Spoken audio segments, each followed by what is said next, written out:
podcast da Igreja Metodista. Aqui você pode ficar à vontade. E antes a gente dar continuidade, tem recadinho, né, Riane? Tem sim, gente. Já curte, comenta, compartilha. Quando vocês compartilham, mais pessoas são ministradas. E não deixa de seguir a gente, tá bom? Quando vocês seguem, vocês já passam a acompanhar cada momento aqui com a gente, cada momento da página da igreja. Tem muita coisa boa para participar, né? Isso aí. Para acompanhar. E olha, gente, hoje o nosso episódio está imperdível. Nós vamos falar sobre um tema muito legal, né, Riele? Isso aí. Permanecer. Permanecer. A gente está com uma convidada aqui mais que especial, né? E além dela, ela não veio sozinha, ela tá aí trazendo uma princesinha também, viu, pessoal? A Alícia, seja bem-vinda, Alícia, ao nosso podcast. E, muito obrigada pelo convite, por ter aceitado o convite. Obrigada pelo convite. Muito especial você estar aqui e nada melhor do que você mesmo se apresentar, né? Meu nome é Alícia, tenho 26 anos, estou grávida da minha primeira bebê, Annelise, sou casada com o Vitor e estou aqui na Igreja Metodista desde que eu nasci, né? Uma coisa que eu me orgulho muito, fico me gabando para algumas pessoas, é que eu sou gêmea da igreja, porque eu faço aniversário junto com a igreja e é a mesma idade, entendeu? Que ótimo! Então eu acho isso muito chique e me gabo mesmo. É chique mesmo. E já aproveitando essa fala, Alícia, sobre o nosso tema, né, de permanecer há 26 anos na idade da igreja, você é fruto do Ministério Infantil, né? Sim. Você veio da conhecida Salinha. Fala pra gente quando que você se deu conta sobre o que era o Evangelho, sobre de como tudo isso acontece. Como eu falei para vocês, né, eu estou aqui desde o início. Na inauguração da igreja, minha mãe já estava quase me tendo, né? Então, sempre foi muito natural a participação na escola bíblica dominical, na salinha das crianças, né? Comecei ali fazendo parte e por um tempo até ajudei na salinha das crianças também. E eu não me recordo assim de um momento específico em que eu me dei conta de que o evangelho estava dentro do meu coração. Foi um processo, né? Desde pequenininha ali sendo ministrada. Eu lembro dos professores da escolinha. O Ramires deu aula, a dona Jo, teve outras pessoas que deram também, eu lembro de várias. E durante muito tempo a gente fica ali sendo ministrado. A criança às vezes não entende 100% ali tudo que está sendo falado, mas ela tá recebendo aquela semente, né, que vai germinando no coração da gente. E eu percebi, quando você me perguntou isso, que existia um processo. Então, eu percebi que o evangelho estava no meu coração quando eu era testada. Então, na escolinha, quando eu ia para a escola, eu já sabia o que agradava a Deus e o que não agradava. Eu já sabia as conversas que eu podia participar e as que Deus não ia se agradar que eu participasse. Eu já sabia as brincadeiras que eram legais e as que não eram. Então, eu vejo que foi um processo mesmo de aprendizado e desde o início, isso sendo implantado na minha vida me fez discernir muita coisa. Ainda criança, eu entendi que o Senhor ouvia as minhas orações. Então, tinham coisas que eu não pedia para os meus pais, porque eu sabia que eles não podiam me dar. Mas eu pedia para Deus e via orações sendo atendidas. Isso ainda criança. Então, foram coisas que foram implantadas na minha vida a partir desse cuidado e dessas ministrações da Salinha Kids. Eu lembro que, pequena, eu aprendi sobre o Pentateuco. Foi uma aula que o Ramires falou. O Ramires ensinou. Eu não fazia ideia do que era Pentateuco. Se você me perguntar hoje, talvez, né, são os primeiros 5 livros da Bíblia, mas aquela palavra naquele momento me marcou, achei bonita. Então, são coisas que a gente vai levando desde quando é criança, né? Como a palavra fala, se você ensinar ela o caminho que ela tem que andar, ela não vai se distanciar dele, porque é o caminho que é conhecido, é o caminho que a gente se sente em casa, é o caminho que a gente aprendeu desde nova. Então, é muito natural. Não teve um momento específico, assim, criança, que eu vi assim, nossa, o evangelho está no meu coração, mas foi diante mesmo dos testes da vida, né, dos desafios que eu fui aprendendo, que certas coisas eu tinha que recorrer a Deus, que certas coisas, quando eu ia fazer uma prova, que eu estava muito nervosa, eu orava, pedia para o Senhor me ajudar, né, então foi desde pequenininha mesmo aprendendo essas coisas na salinha. Que lindo. Que lindo, né? São sementes que são plantadas que vão frutificando, sim, né? E a Alícia, conta pra gente, assim, a gente sabe que na adolescência é mais complicado, né? Muita gente sai da igreja na adolescência. Sim. E o que te fez, assim, permanecer? Qual que foi um momento, assim, marcante, né? que te fez permanecer, ter a certeza de enfrentar todos esses problemas e continuar firme? Assim, a minha adolescência foi maravilhosa na igreja. Para mim foi a melhor fase, assim, da vida, assim, eu me lembro com muito gosto, assim, porque foi uma fase muito gostosa, sabe? E eu lembro que no iniciozinho da minha adolescência, a minha mãe, ela era mais cautelosa com a gente, né? Então ela não tinha isso de deixar sair. Era muito difícil, às vezes vinha aqueles convites de festa de 15 anos, né? E ela às vezes não deixava eu ir, mas de vez em quando deixava. No iniciozinho teve mais essa resistência. Só que com o tempo ela foi liberando mais a gente, eu e minha irmã, né? A gente passou a adolescência juntas. Vivemos a adolescência praticamente ao mesmo tempo. E ela foi liberando mais. E ela liberava e confiava mais nos eventos da igreja. E a gente aproveitava e a gente amava. Então, acampamentos, congressos em outros estados, em Brasília, em Goiânia. Eu sentia muito a confiança da minha mãe na gente, de deixar a gente ir. E eu me sentia muito feliz. Também, eu me sentia livre. Entendeu? Então não era uma adolescência, porque o que pega na maioria dos adolescentes é assim, eu tô preso, né? Eu quero minha liberdade, eu quero isso, eu quero aquilo, eu quero viver. E eu queria tudo isso, como uma adolescente normal, só que eu queria essa liberdade para as coisas da igreja. Era o que eu tinha prazer. Eu tinha muitos amigos aqui na igreja, entendeu? Então tava um ambiente muito gostoso, a gente ia para casa uns dos outros, a gente fazia almoço, a gente fazia jantar, a gente ficava até tarde conversando.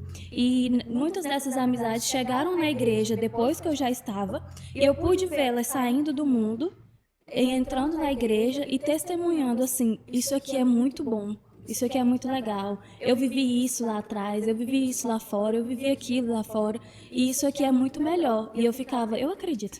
Eu não vivi o que você viveu, mas eu acredito no que você fala. E a gente ficava até tarde, às vezes, conversando sobre essas coisas. Então, as amizades, o investimento que o pastor fazia na gente, fazia com que a gente se sentisse muito acolhido e valorizado aqui na igreja. E muito amado. Então, o trabalho com jovens aqui na igreja foi muito forte e foi muito determinante para que eu permanecesse e tivesse prazer de estar aqui. Eu não sentia que eu estava desperdiçando a minha adolescência, eu estava vivendo ela assim e estava feliz. A gente queria viajar, a gente viajava, a gente vendia galinhada aqui na igreja no domingo de manhã para poder viajar, para poder juntar dinheiro, isso com 16, 17 anos. A gente mesmo depois do culto não tinha Pix. A gente mesmo depois do culto subia e contava o dinheiro de papel na mão e depois passava para o outro conferir para ver se estava tudo certo. E tinha uma galera já envolvida e com esse mesmo propósito, sabe? De querer ser ministrado, né? Em acampamentos, de querer trabalhar. E o pastor pegava e dava voto de confiança para a gente e falava assim, façam.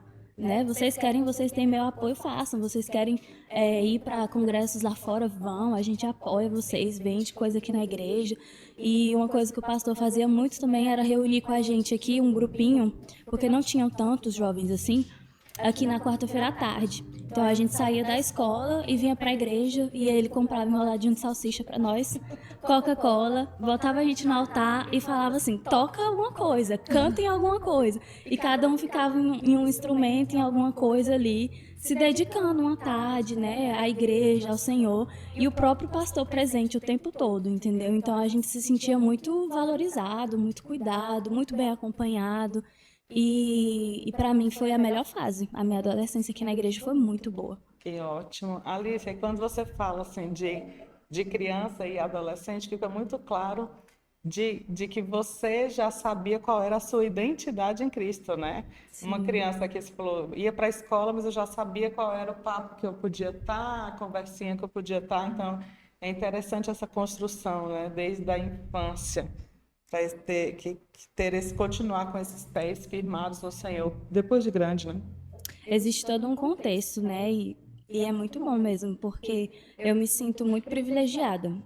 Eu olho para trás e vejo que o Senhor, Ele me guardou de muita coisa, Ele me livrou de muita coisa, de muitos ambientes, né? Acompanhando meninas que eu lidero mesmo, muitas que vieram do mundo lá fora, Ele machuca muito as pessoas, sabe? Então eu vejo que eu fui muito privilegiada e muito poupada em muitas áreas da minha vida, assim, de certas feridas que o mundo causa na gente, sabe? E aqui, de certa forma, eu fui muito protegida, né? E isso contribui muito para a gente saber se posicionar diante de algumas coisas, porque eu acho que uma das primeiras coisas que o mundo tenta tirar de nós é exatamente a nossa identidade, né?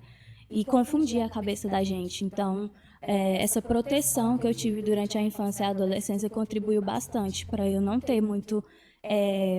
Eu não era muito levada pelas amigas, sabe?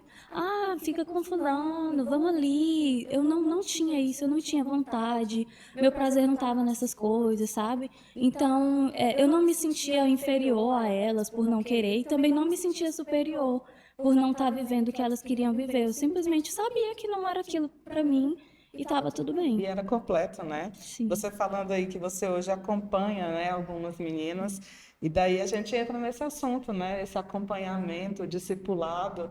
Você participou do momento antes e depois, né, da implantação do discipulado na igreja. E me conta quando você começou a entender essa ferramenta e entender que ela fazia todo sentido nessa caminhada. Eu comecei a ser discipulada pela Jaqueline em 2015, né? Foi bem o início do discipulado aqui na igreja.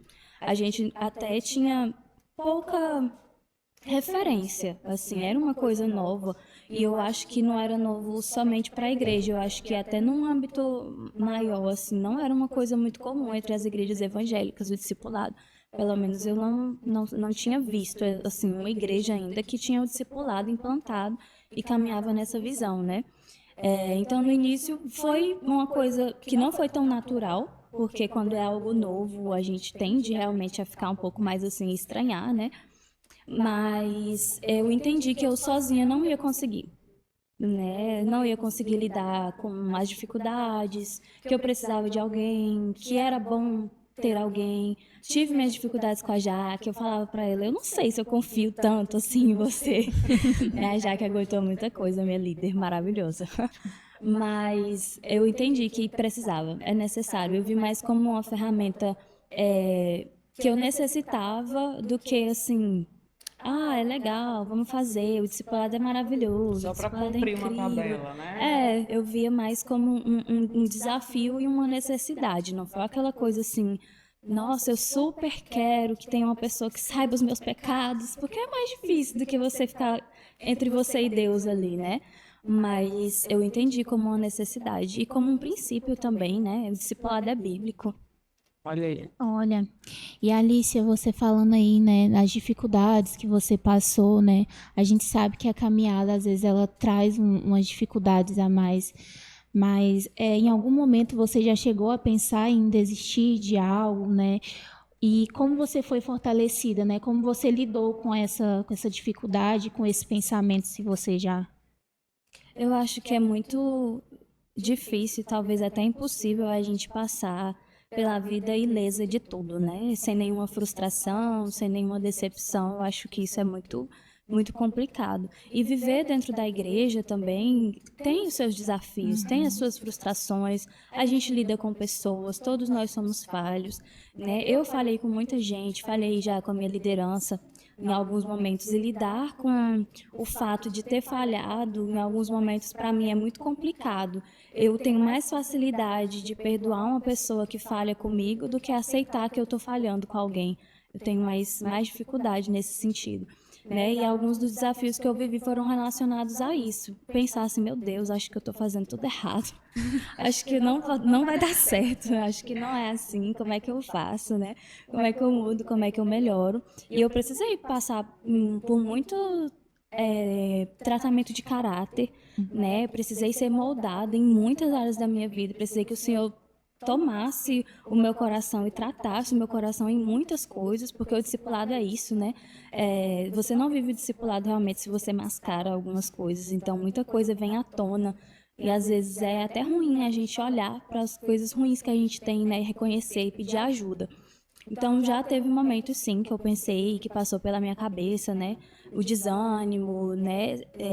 A vontade de desistir, mas nunca segui com isso, porque eu sempre soube que não vale a pena.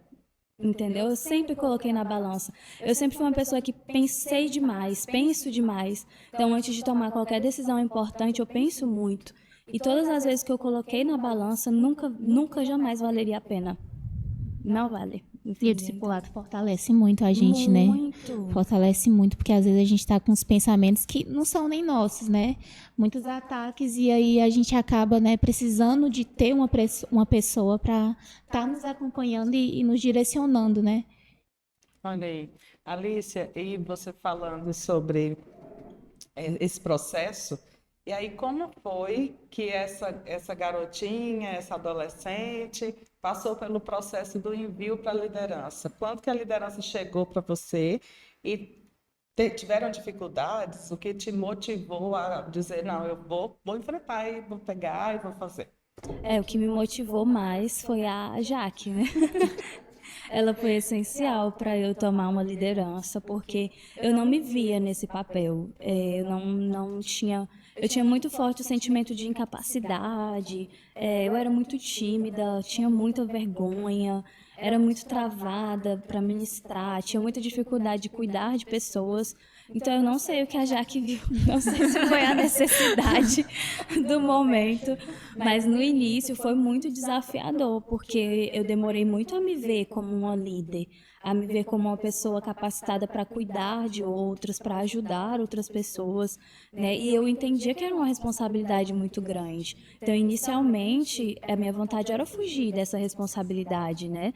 Porque são vidas e para o Senhor são muito preciosas, são muito importantes, e eu entendia isso e ficava com um pouco de medo. Mas o incentivo da Jaque, o impulsionamento dela, às vezes ali até uma coisa mais forte.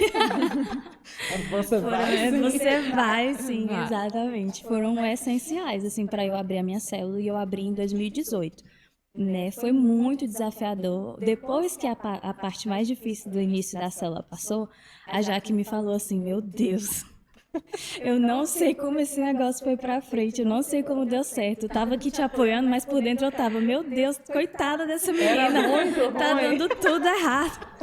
Foi muito difícil. Eu peguei um grupo muito difícil no início da minha liderança, que demorou muito para se consolidar, para crescer, para a gente encontrar uma identidade. Hoje eu vejo que as células, elas têm uma identidade, né? E foi muito difícil para a gente no início encontrar isso, né? Tinha sábado que eu me escondia na salinha com mais duas meninas que eram da minha célula, porque as outras células estavam cheias, na minha só tinha elas, e eu me escondia na salinha e falava assim: vamos orar, porque não tem gente.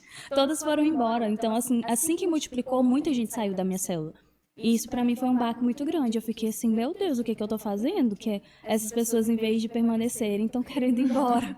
Será que eu tô fazendo alguma coisa errada, né? E foi todo um processo, foi bem desafiador, mas me moldou muito. A coisa que mais me moldou, assim, em todas as áreas, espiritual, caráter, emocional, foi liderar.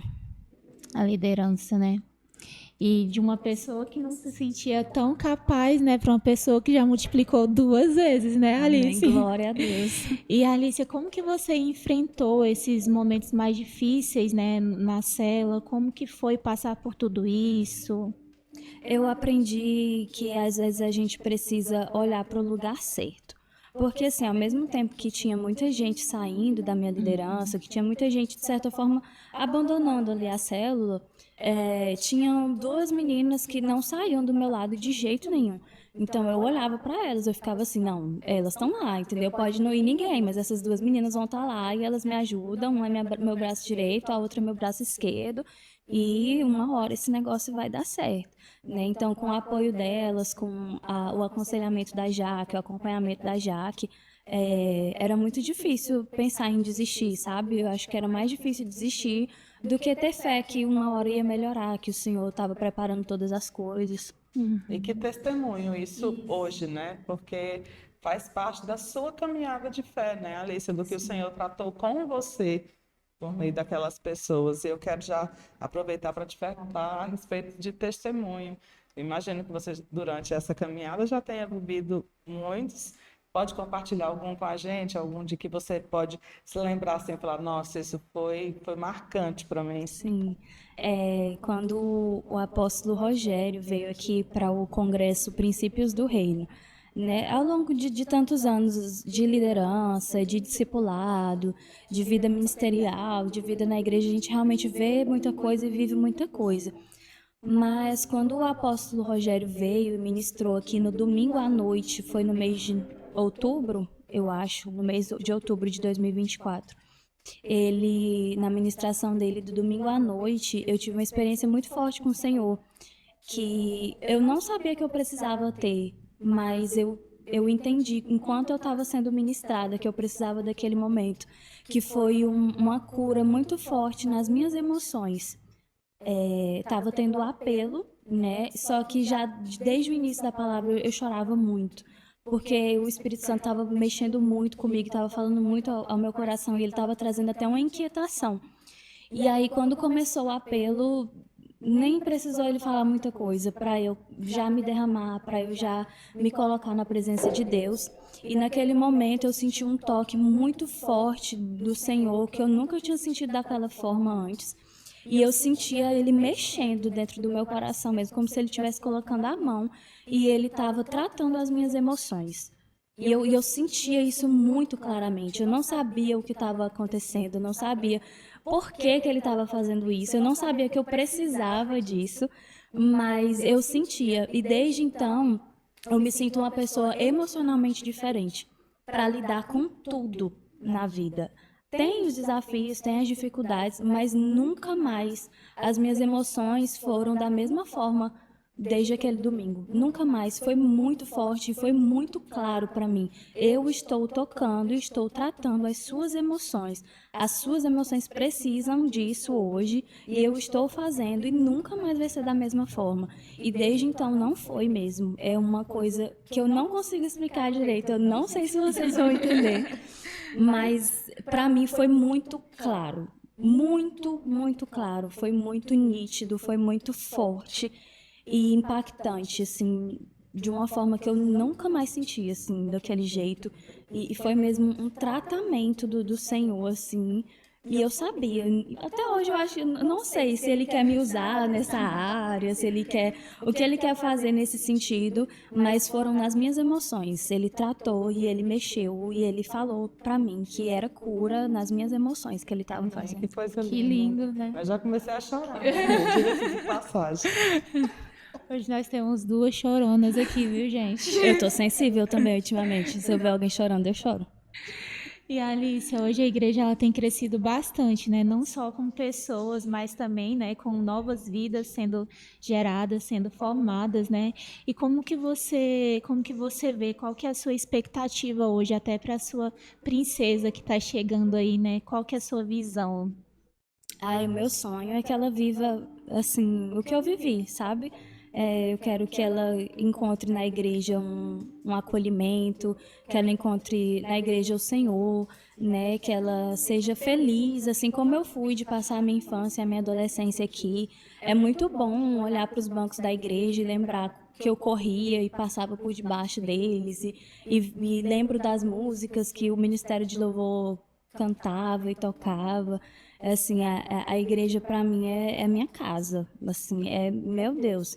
Eu já, depois que eu casei, eu já mudei 5 vezes. Então, a igreja é mais a minha casa do que a minha casa, porque eu passei mais tempo aqui do que vivi em qualquer outro lugar, né? E eu quero muito que essa geração seja ainda melhor que a nossa, seja ainda mais forte, seja ainda mais ousada na presença de Deus e que a minha filha seja testemunha do que Deus vai fazer nesse lugar, porque a gente tem tido muitas palavras, né? A gente tem tido muito direcionamento de Deus. Essa igreja é uma igreja muito viva, então a minha expectativa é que ela viva o melhor de tudo isso e faça parte de tudo isso. E como é bom escutar alguém falando assim, porque muitas vezes eu também nasci na igreja, né? E às vezes a gente se pega naquele, não sei se já aconteceu contigo, mas naquele sentimento de que, eu não sou ex-nada, né?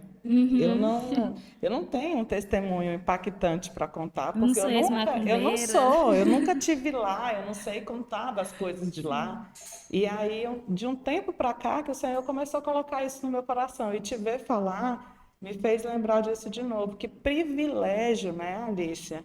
Nós temos de não ter sido ex-nada, né? Que privilégio.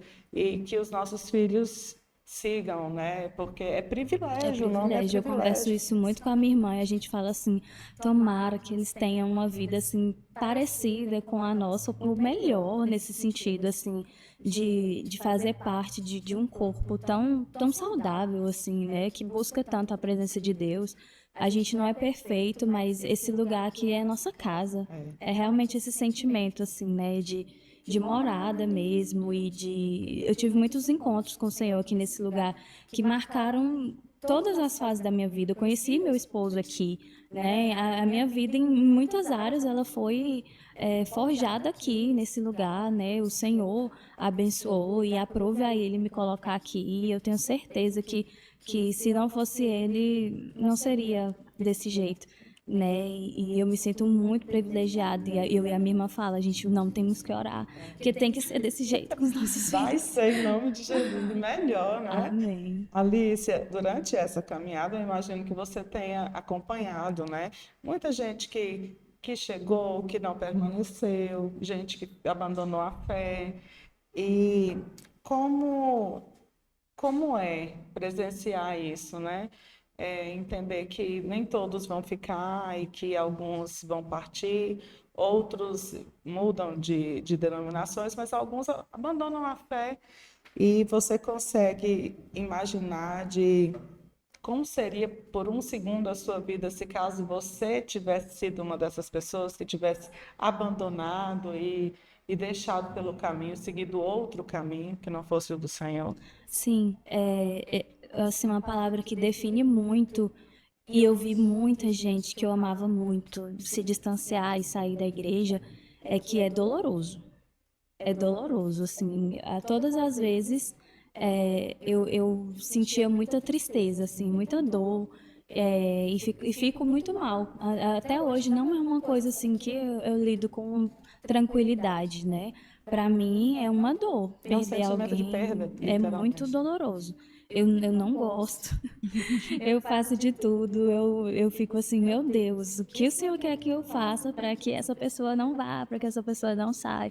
E ao longo desses anos a gente perdeu muitas lideradas, amigos, amigos muito próximos, assim, que eu pensava, meu Deus, essa pessoa vai ficar comigo aqui nessa igreja pro resto da vida. E quando a gente menos espera, às vezes ela é atacada com um desânimo, e acaba desistindo, acaba saindo. E todas as vezes foi muito doloroso. Tem pessoas que até hoje eu me lembro com tristeza da saída delas, porque eram pessoas muito especiais, né? E eu já pensei várias vezes, e se acontecesse comigo, o que que eu faria? Uma das coisas que eu penso muito na minha célula, né? Então eu fico assim, se Deus me livre e guarde, em nome de Jesus está repreendido em todas as regiões celestiais acontecer, né, de eu sair, a primeira coisa que eu quero é que a minha célula continue, né, que não fique, que a minha falta não faça uma ferida na célula e que o trabalho continue. Eu acho que o nosso papel como líder é a célula continuar sem a gente, independente do que aconteça, ter uma pessoa ali que vai dar conta do negócio, que vai dar seguimento no negócio, né? Mas todas as vezes que eu me imagino saindo, desistindo, e até converso isso com pessoas próximas, meu esposo, a minha irmã, todo mundo concorda que eu seria uma pessoa muito deprimida. Tem gente que fala assim, não, se eu saísse eu ia pro mundo, eu ia curtir, eu ia ser deprimida, eu não tenho Eu ia dúvidas ser disso. triste. Eu ia ser muito Isso é triste. muito triste. Sério mesmo. E todo mundo que me conhece concorda e fala isso. Realmente, você ia ser triste, muito deprimida, muito. Fiquem tranquilas, meninas, ela não vai. Permanecer é a Permanecer. palavra. Amém. E talvez, né, tenha pessoas hoje assistindo esse episódio que já pensaram em desistir, né, ou estão com esse pensamento de desistir ou se afastar. E Alicia, você pode deixar uma mensagem para essas pessoas agora? Eu vou tentar. A caminhada, às vezes, ela pode ser um pouco árdua, né? Às vezes a gente enfrenta frustrações, situações que machucam a gente, que nos ferem, mas não vale a pena sair, não vale a pena desistir, porque o Senhor, ele tem uma vida em abundância para nós. E a palavra fala que a glória que há de vir é muito superior aos desafios que serão enfrentados, né? Mas eu acredito muito que isso não está reservado para nós somente no futuro. E eu vejo que a vida em abundância está aqui, está agora, quando a gente está na presença de Deus, né? Quando a gente é ferido, Ele nos sara. Quando a gente se entristece, Ele nos alegra. Então, Ele é a solução para tudo. Não vale a pena se distanciar dele, porque Ele é a fonte. Ele é tudo que a gente precisa. E se você se encontra desanimado, frustrado, coloque isso aos pés do Senhor e não se distancie dele, porque não vale a pena. Ele é o que você precisa para sair dessa situação, para melhorar. E ele tem uma vida em abundância para nós, que é uma vida de pessoas saradas, uma vida de pessoas curadas. Eu acho que uma das maiores provas da abundância do Senhor nas nossas vidas é uma família estruturada e uma família na presença de Deus. Então, poder construir isso, poder fazer vir de você uma família sarada, uma família saudável, é uma das abundâncias que o Senhor tem para a nossa vida. Os planos dele para nós, ainda que nessa terra, são maravilhosos e não envolvem só prosperidade financeira. Ele tem muitas coisas para trabalhar na gente, para cuidar da gente, muitas formas de nos amar, muitas formas de colocar pessoas que vão nos abençoar na nossa vida. E quando a gente valoriza isso, aquilo que é desafiador, aquilo que é difícil, se torna muito insignificante perto do quanto é maravilhoso ver o cuidado de Deus em todos os detalhes. Quando a gente para observar, a gente vê que Ele nunca abandonou a gente, Ele sabe o que a gente passa, Ele sabe que é difícil para nós permanecer. Em alguns aspectos, a gente vai enfrentar muitos desafios, a gente vai lidar com muitas frustrações, e Ele sabe de tudo isso.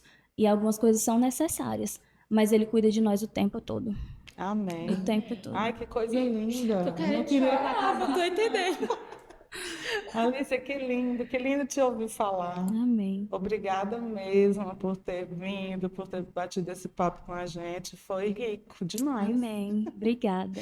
E que a Annelise venha com muita saúde. Amém. É para quando essa princesa? É para abril, Olha. início de abril ali, ou finalzinho de março, se Tá ela for pertinho. ansiosa. Quase já. Tá passando muito rápido.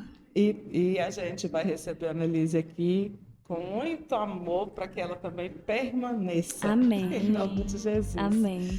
Muito obrigada de verdade. Você é linda, gente. Quem nunca olhou assim nos olhos, olhe do domingo, pare e olhe para a Alicia. Não faz isso não, que eu tenho vergonha. Ela é muito Ela é uma linda. princesa, viu, pessoal? Obrigadão de coração, você é muito maravilhosa, fala muito bem, que alegria te ouvir, que testemunhos impactantes, né? E olha Mas que a gente tem que terminar. temos que ir. E agradecer você também, que ficou até agora, assistiu até o fim, que o Senhor fale ao seu coração, que você permaneça nos caminhos dele. E olha, até o próximo episódio, viu? Amém.